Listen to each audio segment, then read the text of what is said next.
hayata geçiriyorlar. Biz bundan da çekinmiyoruz. Ne zaman alacağınız konusu da bir yıl sonra. Bir yıl sonra da ne zaman alacağınız belli değil. Takvime bağlanmış değil. Ürününüzü sattığınızda kaça satacaksınız?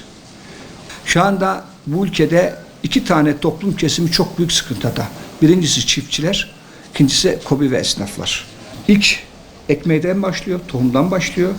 Pazarlamaya, satışa kadar devam ediyor. Her bir aşamada sorunları var. Yağmur nasip olabilir ama kuraklık bir kader değildir.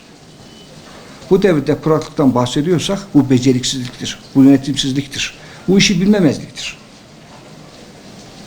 Şimdi teknoloji o kadar yaygın ki barajlar, kanallar, kapalı sulama sistemleri, yağmurlama, damlama sulama sistemleri.